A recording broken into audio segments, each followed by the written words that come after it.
We can heck. Good. Here we go. Hi, everyone, and welcome to the Transition Bridge podcast. This is Debbie, your host, and this is the podcast where we come together each and every week to discover more about the purpose and the power of our life's transitions. Well, today's episode is sponsored by Amy Throw, leading consultant and image coach with Cabby. It's a unique women's collection that is effortless, thoughtfully designed, and helps women move confidently through every season of life. Amy works one on one with women to create style that reconnects them to who they are and who they're becoming. I've been a fan for years, and if you're watching my YouTube channel, you could see the beauty of the collection.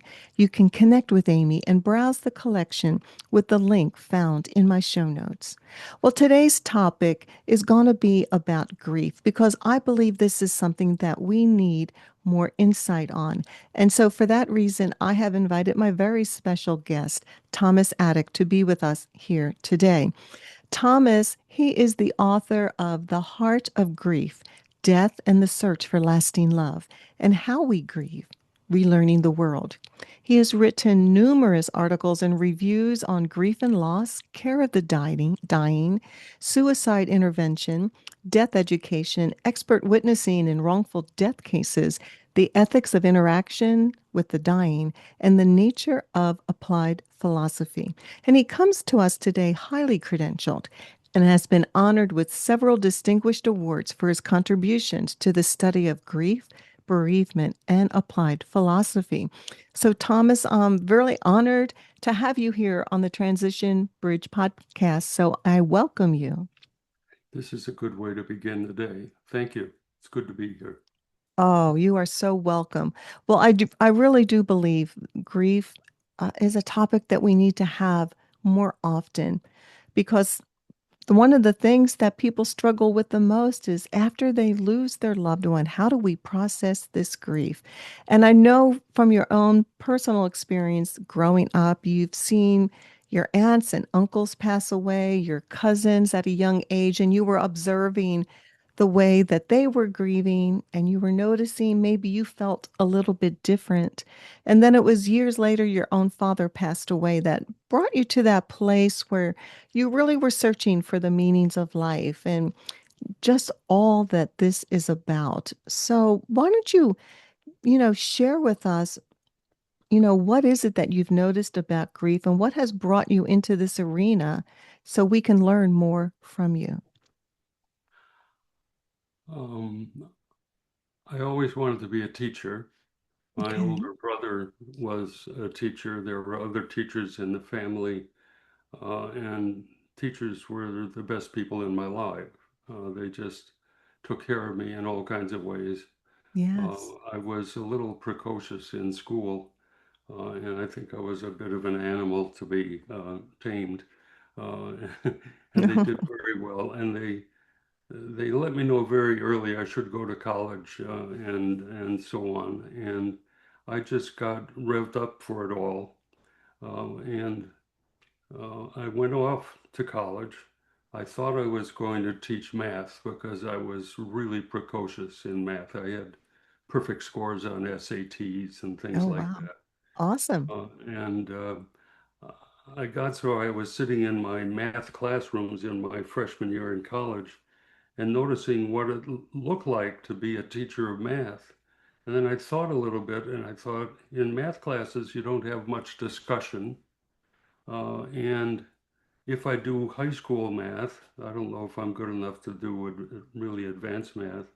Um, I'll be in a room where most of the people are studying something they don't want to study.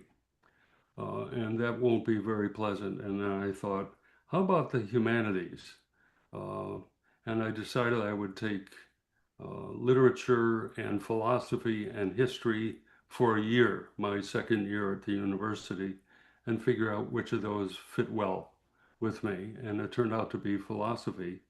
So I wound up studying phenomenology, which is a kind of philosophy where people learn techniques for describing and interpreting experiences of all kinds, which would include death and dying, grief and loss. And um, existentialism, which is a mode of philosophizing which focuses on how do we live a finite life with integrity and meaning. And that's what I was studying. I still wasn't thinking of teaching about death and dying. Hmm. But as you noted in your introduction, uh, my dad died while I was at graduate school. And in my second year there, I went to his funeral and then I was driving back with a friend to St. Louis where I was going to school. And I thought it would really be nice to have a kind of a wise mentor who I would feel comfortable talking with about this personal experience I was having. I wasn't feeling terrible in any way. It was a timely death, and our relationship was a good one. But it Hmm. just felt like a good conversation would be appropriate and feel good. And I vowed to myself, because I couldn't think of anybody to sit and talk with or even approach, said, I'm going to be a philosopher. I want to be a philosopher you can sit down and talk with. Uh, that's a that's a good part of what philosophy is about, getting together with others and talking about common challenges and problems in life. And I just vowed that that was going to be part of what I was going to be when I was teaching. I started to teach at Bowling Green State University in Ohio, and I taught phenomenology and existentialism. I also taught a number of ethics classes. And about the third year of my teaching there, they founded a new College of Health and Human Services with courses in nursing and gerontology, social work, child and Hmm. family development. And I thought, my colleagues are teaching medical ethics and business ethics and philosophy of law and other applied courses. And I really like the idea of applying philosophy. Um, I bet there's room for a course on death and dying for these students. And it won't be focused on ethical issues because they rarely have to contend with those. But every one of them is going to have feelings of challenge and difficulty in going into a room where someone's dying or where someone is seriously ill. Hmm. And they need help with that. And I think if I study up a little bit, I could maybe offer a decent course. So I worked on it and I got approval for doing the course. And I started out, and part of what I wanted to do was to encourage students to reflect on their own experiences. So I gave them exercises, and one of the exercises I gave to them was write up and describe the experience of the three most important losses you've had in your life. Hmm. And if they're not related to death and dying, at least one of them will be. But write about the most important loss experiences, what it was like when it first hit you, what it was like when you felt yourself struggling with it and maybe beginning to make some progress, and what it was like coming out of the worst of it. And I had him write these things, and over a period of a few years, I read hundreds of these essays. And I got a pretty good idea of what grief was like in a variety of circumstances. And amazingly, Kubler-Ross's five stages of dying were in the headlines at that time. And none of my students wrote about even one stage. That's not what they were focusing on when they were reflecting on their loss experiences. What they were writing about was how their life had changed dramatically, sometimes Hmm. almost overnight. So true. And they wrote essays on what am I going to do with the stuff that's been left in the closet? How am I going to talk to my grandmother? My dad, her son, just died. I don't know. I know how to talk to my grandmother, but not when this happens. And I don't Mhm. want to hurt her. Um, or, and I don't know if I want to go to church anymore, given that they're teaching things that aren't reflected in the experiences that I'm having. Um, Mm, I don't know how to tell my best friend that he's doing a really lousy job of supporting me when I mm, need him the most. And it goes on and on, and it has to do with physical challenges and emotional challenges and practical challenges and economic challenges and relationship challenges and any dimension of life. They had a chance of writing an essay about the thing that was bothering them most that was quite different from the person who's sitting next to them in class. And I, I started feeding back to them what I was hearing from them. And I said, this is such a big change in your life. That's what you're reporting. Um, it seems like your whole life is changing in a major way.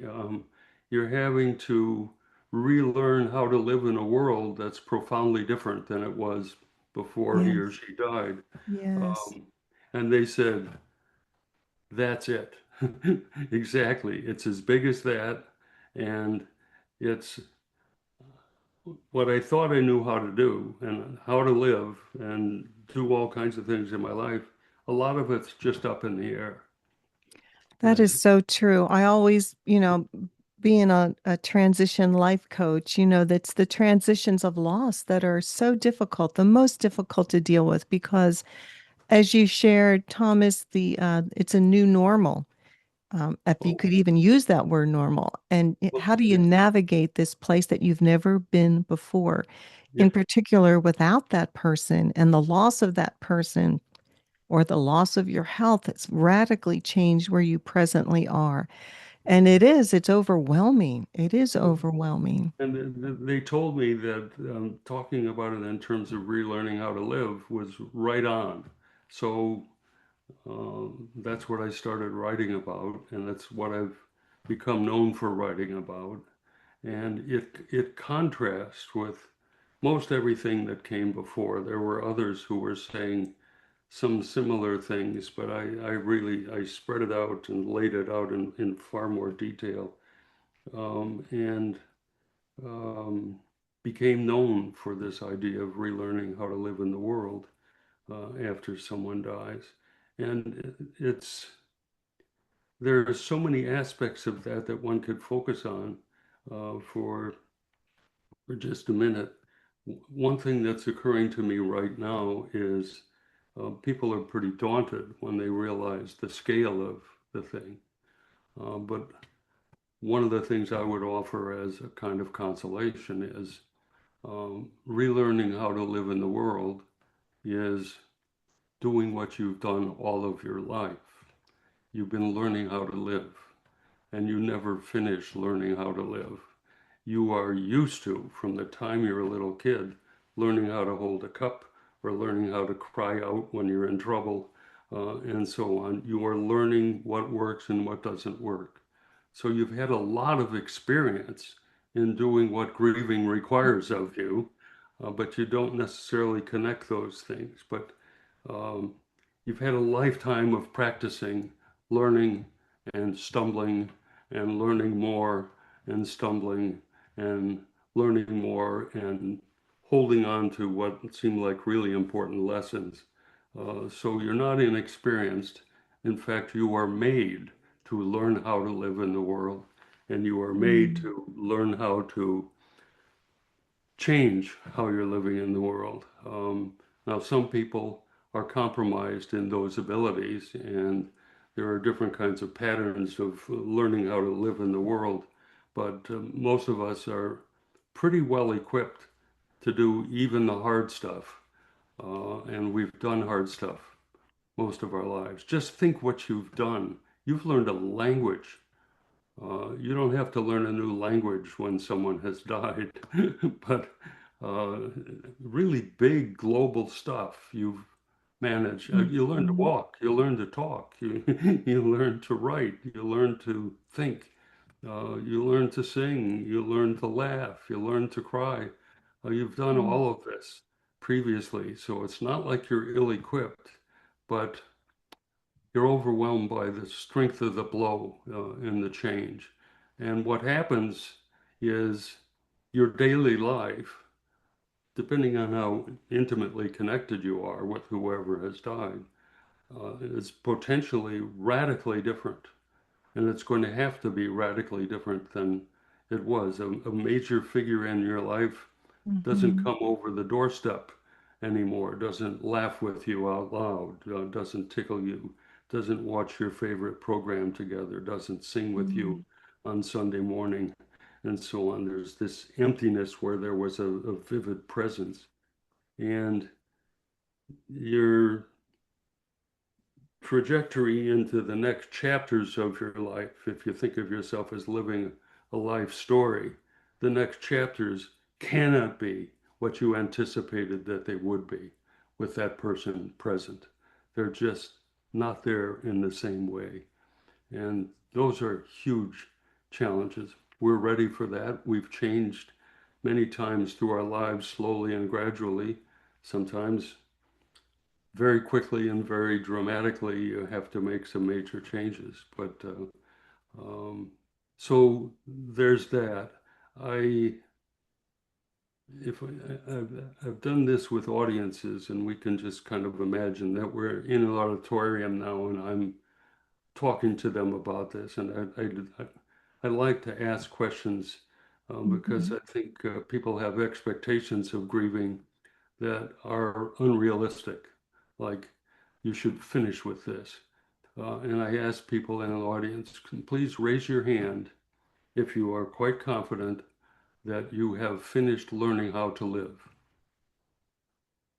No one ever raises their hand. Mhm. I can imagine. How many of you anticipate that one day soon you will be done learning how to live? No. Well, if grieving is relearning how to live, then is there any reason to suppose that you will finish grieving your mother or grieving your husband or grieving your child? No, you're going to be relearning how to live in the wake of this loved one's death for the rest of your life. How many of you think at some point when you're learning to live, um, you complete your learning of how to love your wife or your husband or Mm. your child or your best friend? Do you ever stop learning how to love the people that matter most to you? No. Well, No. why would you think that finishing grieving, which involves learning how to love in separation, is going to be something that you finish? I And then, love those questions because they really do make you think. well, You're it's not going another, to stop learning how to live, and so you're not really going to stop grieving either. yeah, you're not going to stop loving them. And people have this thing about, but how can you love when you're separated? You see, when they're alive, they're here, and you can go and hug them and kiss them Mhm. and laugh and giggle with them and remember together, etc. It's not possible to love if you're physically separated. So then there are other questions. We've got the audience. I asked this question. How many of you brought all the people who are alive now that you love and care about with you today when you came into the studio, came into the auditorium? Raise your hand if they're all with you here, and when we're done talking, you can introduce me. I can shake their hand. They can hug me or spit on me if they want to. Uh, did anybody bring everybody that they love here? Uh, no, nobody raises their hand. Um, how many of you think that when you left them, uh, they stopped loving you? Nobody. Um, do you feel as if when you left them behind, you stopped loving them? No, nobody raises their hand. Well, then draw the conclusion you must know how to love them in separation. You just said you didn't stop loving them and you're separated now. And the truth of it is, most of the time, in most of our lives, we don't have physically present with us the people that we dearly love. The times to be with them are really rare as opposed to common, unless maybe you're raising a young child or you're Sure. caring for someone who is in a sick bed and you have a lot of attention pouring into them. But I think if you thought of the people who are closest to you in your life and reviewed the last week and made a list of the number of hours you were actually physically present, it would be a short list. And it would feel like you're really together with them quite a bit and you really enjoy those times together. But they're pretty rare times, especially if people are working or going to school or uh, raising children and taking care of somebody and everybody else is not getting their attention. You don't stop loving people when you're not with them. And that's once you start understanding that, then there's this other step, which is the second book I wrote called The Heart of Grief, Death and the Search for Lasting Love. And I think the heart of grief, what's the hardest and biggest challenge and most important challenge to get hold of, wrestle with, and grow through is moving from loving people in separation, uh, in their physical presence when they're with you, to loving them still when you're separated and separated permanently. One, you have the experience of loving them when you're separated from them that I've just been describing, which is kind of the norm, and getting past the pain of being separated from them to notice that you still have their care for you and how it shaped you.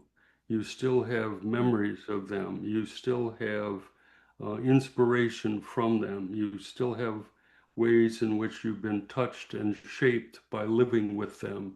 You have all of the gifts other than their physical presence that they've given you through the years that have made differences in your life. You're still different for having all of those gifts. And the more you can get past the pain of, damn, I want to hold them again, and I can still laugh with them now that I talk with my friends and we share the stories and the jokes and the whatever, the inspirations. Um, that's a good place to be. It's not the one I really want to be in, but I know I Right. can't do that, but I've never been able to be present with them all the time anyway. I love But how you did that because it really helps you understand separation in a different way. And I love what you just shared too about telling the story, sharing the jokes. oh yeah. So many people, for some reason, stop talking about their loved one who, is no longer with them, or people who are friends and family are afraid to bring up that Well, person's they don't want memory. to make somebody cry. Right. But They're don't you think crying it's the anyway. opposite? Don't you think it's the opposite? Like if by Yeah, you bringing shut up them the out. You shut them memory. out of your life. Yeah, Hmm. that's the worst thing possible. I mean, and if you ask yourself some questions about what would the person who died want, Hmm. would they want to be forgotten, not talked about, because that's going to upset everybody else? No one wants to be upsetting everybody else by being mentioned. All right. Remember me, and if it makes you cry a little bit, fine. I'm kind of crying too from the grave. Um, but there's all that good stuff that we've had that you can still have. And that's what I want for you. I want you to be a happy person. And if you cry now and again because you miss me, well, that's what I'd be doing too if I couldn't see you and I was alive. Right. Um, One so, of the things that I think is important too, Thomas, is if if I were to have a grandparent, well, my grandparents, of course, passed away and never really got to meet my children, but how important it is generationally for my children to hear stories about my grandparents, how they Yes. grew up, and maybe some of the things that I used to do with them when I was a child. I mean, that's still honoring their memory and also Mhm. giving history to a younger generation. I think you asked me a question earlier about sort of how did I get into this, or and you mentioned some of my life story stuff that's in the new book that I've published. Um, my dad was one of 10, my mother was one of 9, and Oh, all of big them family. married except for one on each side. So I had um, 30 aunts and uncles My and goodness. almost 40 cousins, and the Attigs were distant. And at the time, people didn't have a lot of money for travel and so on. So a lot of what I learned about my family came from my mother reading letters that would come in when somebody got sick or someone died. Mhm. And I got exposed to a lot about death and dying and so on that way. But my mother's family, we all lived in the Chicago area except for Uncle Dick, who took his family elsewhere for a while and then he kind of came back. Um, every Christmas, New Year's, Thanksgiving, Easter, and family birthdays, we had about 30 to 40 people celebrating, That's aunts and fabulous. aunts and Yeah. uncles and cousins. And one of the things I got used to was listening to and telling stories um, Hmm. about one another and recent events and challenges met and unmet. And I got so I observed folks, but I also took in the importance of telling those stories and just how rich a treasure chest it is. Even the Hmm. unhappy stories give you insight into how other people are struggling to learn how to live and how to live meaningfully. And I have a really deep and abiding appreciation of the significance of stories and Yes. how people who, when they're dying, they often are just hoping that people will remember the stories of them and Yes. what we treasure in our memories and what we learn from one another and what, oh God, that was terrible, but I made it through that, and I hope somebody learned from what I had to do so they didn't have to do the same thing, and all of Right. that kind of stuff. And I talked to my editor for How We Grieve when I wrote that to begin with. And I told her about my family situation and how I became acquainted with death and dying very early in Hmm. my life. And there was a lot of talking about people who had died or who were in the process of dying. And there was a lot of visiting and so on. And she said, in my family, none of that was there. I, I, I don't think I went to a funeral until I was in my 20s, she said. And I thought, I that has to be unusual. But if you have a small family and people are living far apart and no one dies, you don't have the experiences that I had in abundance. And, you know, it was sad when these people were dying, but at the same time, I could tell you stories for hours about some pretty Right. bizarre family members Oh, and I'm sure you could. But how that is wonderful the it is to power. That remember. is the power of story. And I Oh, love yeah. how that's a central part of your writings. You use story. And that's what touches everyone's hearts Mhm. and helps them to even begin to process this grief. And so one of the things that I was looking at when I was looking at your books and different things that you say grieving is choice filled. So, what do you mean about that? And I'm Uh, going to pause right here just to say, Thomas, and the editor's going to take this out, but you keep looking down, and all uh, I'm seeing is your eyebrows. that, And yeah. because this is going to be on YouTube, And so Yeah. if you could look up more. Yeah, I keep seeing you, and if I were in the room with you, I'd probably look at you that way. Yeah, there's a problem here with how I've got this set up, and I've got to make it so I'm looking more There directly you at go. you. Yeah, because I'm thinking I'll my do what I YouTube, can. yeah, my YouTube guy is going to want to put stuff out, but then we're just seeing your eyebrows. You're Yeah. talking. So you were Well, sharing so I much. also have two big eyebrows, so. Oh no, they're great. But I mean, but if, when you're looking down, that's all I'm seeing instead of seeing your Yeah. face. So, So what's the question again? I can do okay, it. so I'm just going to say the question again and the guys will Yeah. figure it out. And so The, when I was looking through, your website and reading, more mm, about your books, one of the questions that you seem to touch on is grieving is choice filled. And yes. so, share more about that because I'd like to learn more. I'll put it this way. Um, I think the history of writing and thinking about grieving, at least in the culture I've been raised in, is one where people think of grief as something that happens to you, as something that comes over you, as the Mhm. sorrow that washes over you, as the sudden heartbreak that grips you. Uh, the the metaphors are of passivity and of helplessness and of there's no choice. One thing hits you, then another thing hits you, then another thing hits you.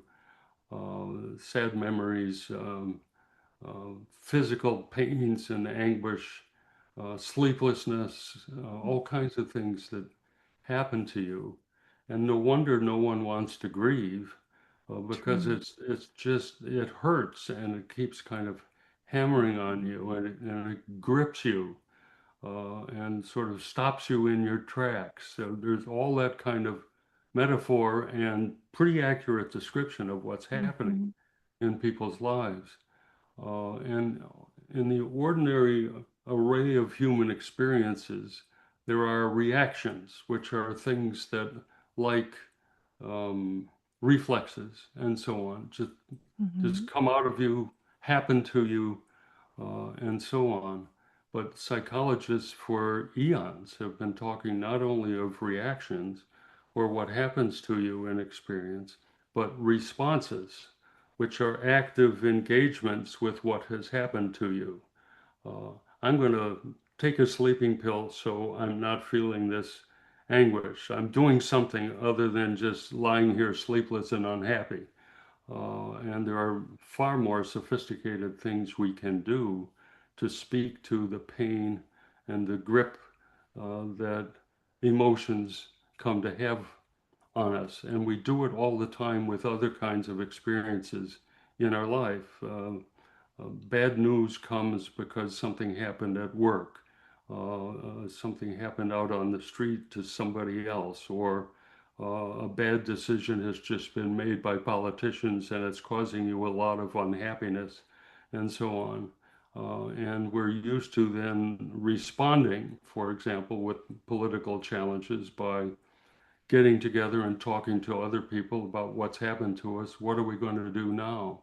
Should we change how we're voting? Should we campaign with our local congressman to see if we can get things to move in a different direction? Mhm. What can we do politically ourselves to respond to this stuff that's causing us all a lot of pain and making it so that things aren't working so well? Um, I think that part of the significance of what I've been doing for years is focusing on responding to what has happened to us in loss rather than simply reacting. And I think the best way to describe the responses taken all together are the efforts required to relearn how to live. We change how we spend our time, we change with whom we spend it, we change things in what we say and do to bring others close to us. We change responsibilities, taking on some of the responsibilities that the person who has died True. had, Mhm. and so on. And the move from um, loving in presence to loving in absence requires initiating different ways of keeping them in mind, remembering with others, doing with others in response to what has happened. And what you're doing with moving from loving in presence to loving in separation is, to begin with, you're feeling the anguish of being separated and you're feeling the passivity of it, but then you can start focusing on what you still have and what you want to do with what you still have that reflects your loving for the person who's died. And if you can Yes. move from loving in physical presence to loving in separation, there are all kinds of things you can do to remember, to cherish, to be moved by, to be inspired by, and so on. And all of those things are doing. They're active. They're responses, not just reactions. And I think the revolution, if I'm in any way responsible for contributing to it, is a lot more thought these days about grief and loss has to do with what can people do to tame the horrors of the worst of it, to reach for hope in Mhm. all kinds of aspects of our living, to reach for constructive remembering and appreciating and gratitude for all we still have and how we've been shaped in positive ways by the person who's died. So moving from reaction to constructive response is healthy, hopeful, potentially happy, and I'm all for it. Oh, absolutely. Well, it's honoring the person that you've lost and doing things to protect their memory, keep it alive, and by the very things that you are doing is so honoring to the one that you've lost. So I have uh first I have this quote by Henry Wadsworth Longfellow, and I thought it was rather deep, and it says, "There is no grief like the grief that does not speak." And so is this more or less like people who are not actually going through a grieving process? And what are your thoughts? You know, they always talk about the different stages of grief. I hear that doesn't apply anymore. Some people feel like they need to be in these different stages in order to process grief. What are your thoughts, Thomas? You want me to talk about stages? Sure.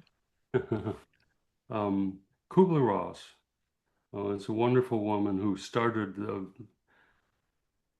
a huge public conversation about what it's like to face dying and be challenged by the fears and the unknown and the uncertainty that comes with being told that you're seriously ill, possibly terminally ill, and so on.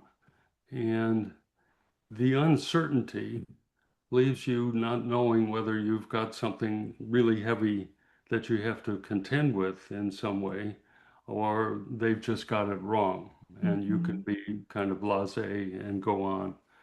Um, where you've got uncertainty, your ego is a part of you that's a problem solver and that likes to take control. And if you're familiar with how psychologists work and think, one of the things they talk about is the part of us that either wants to fight something, it thinks it's got a chance of getting some control over, or fly, get away. Fight or flight is what Hmm. ego response is all about. So let's go through dying just for a minute. 5 stages. First, fight. You think you may be dying. Uh, I'm going to fight this with everything I've got. I'm going to stand up to this. I'm going to do all the testing. I'm going to do all the chemicals. I'm going to do everything the doctor says, and I'm going to lick this. We can make this go away. or it's not even happening. I'm not going to believe what they tell me, and so on. It's not going to be Mhm. part of my life. That's fighting. You get to a point where it seems to persist a little bit, these new symptoms and so on. So you go into anger. And what do you do with anger? You try to control things. You try to get a handle on it and make it something that you're handling. You're dealing with it. You're going to overcome it. That's what the anger is about. And Mhm. it turns out that that doesn't work. You keep getting these responses from the doctors, and they tell you that this is also happening, and so on. It's like, oh shit. And then there's bargaining. Well, I can't just control this the way anger lets me do it when I'm successful, and I can't run away from it, but maybe I can plead with God and I can pray and maybe I can bargain my way out of having to actually face what I think might be happening with me. And then that bargaining doesn't work either because you can't bargain away what isn't susceptible to being bargained away. So where do they go in stage number four? Depression. All this fight and flight stuff that usually works for me with everyday problems and so on is not working. Oh crap. All right. And then the fifth one is acceptance. And acceptance is nothing more than realizing that it is actually happening to you. And then you got to figure out how you're going to live with it, and so on. But that's what those five stages of dying are all about. You don't do any of those things when someone has died and you're confronted with your grieving. Um, let's see, what's the first one? Fight. No one tries to fight what's happened when there's a body in the casket at the True. at the funeral. No one tries to undo that physically, Mhm. psychologically, whatever. It's there. It's Um, reality. yeah, and you can be as angry as you want about it, but nothing changes. And usually people don't even get angry in a way that where they want to be controlling in their anger what's happened. And there's no way of bargaining out of what can't be negotiated. So then there's, I mean, you're depressed before you go through anything else because uh, things have changed in ways that you can't undo, and Mhm. you realize it from the beginning. Grieving is something else. It's not going through any such stages. There's no uncertainty about it. There's no temptation to think you can control it, and the like. So, so much for stages. Um, your ego is this um, set of abilities to solve everyday problems. Problems are a certain kind of challenge in our life, and they're different from mysteries. And let me talk about those for just a minute. Um, Problems are the kind of thing you could put on a list on the door of the refrigerator and tick it off. Or you can make a list for yourself when you go to the grocery store, or a list of errands that you go and run, and you can take care of them, you can finish them. Um, Mysteries don't allow us to change them. What am I talking about? Let's give you a few examples. Life is a mystery. Love is a mystery. Suffering is a mystery. Mhm. Um, those are enough for now. Um, you can't change them. The only thing that's possible is for you to change in response to them. So, how do you deal with grief? Grief is about a loss that cannot be changed. All you can do is change how you respond to the loss. Um, when you lose your driver's license, you can do plenty.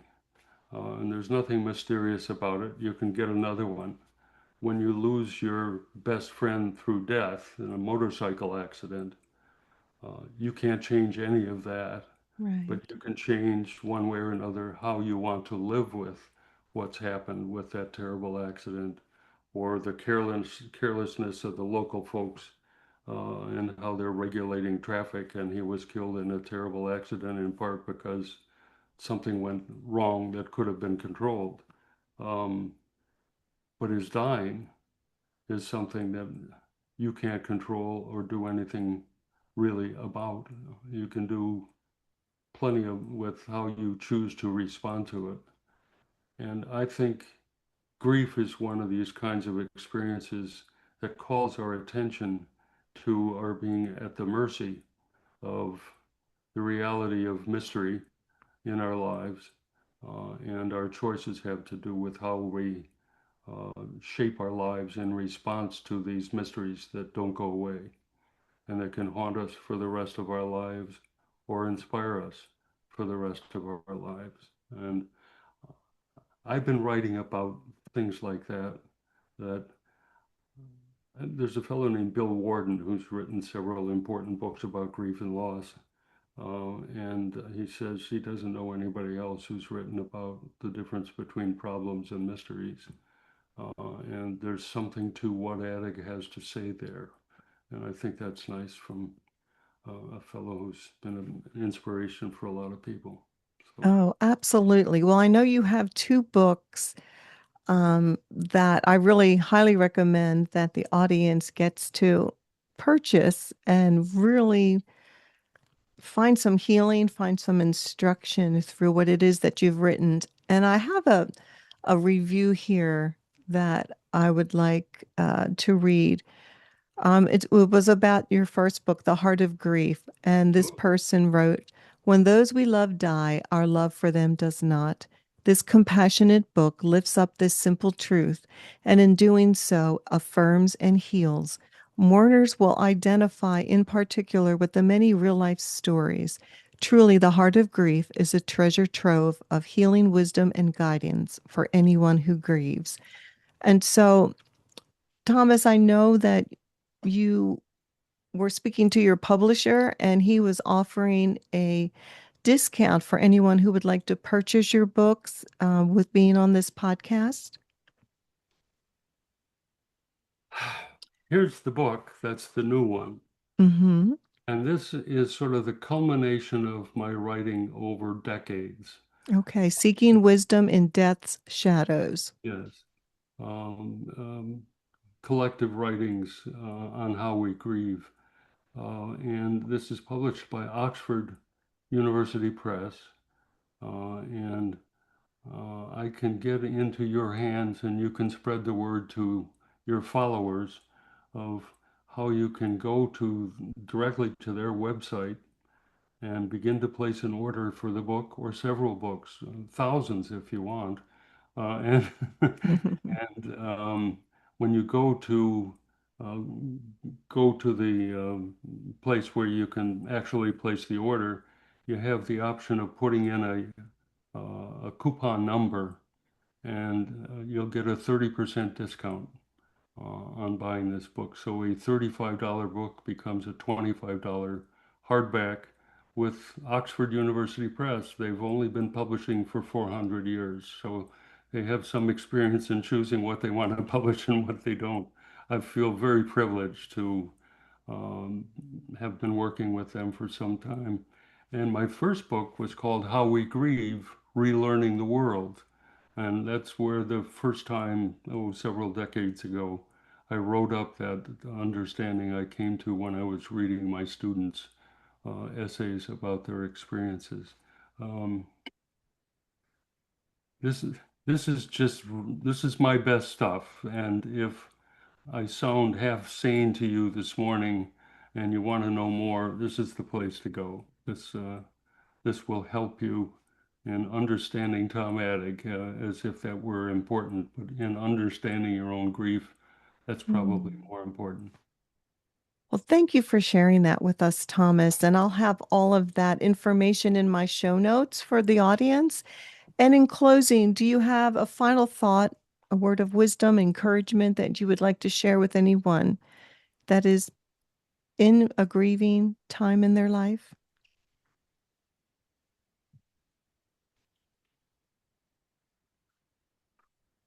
Be patient with yourself, be gentle with yourself.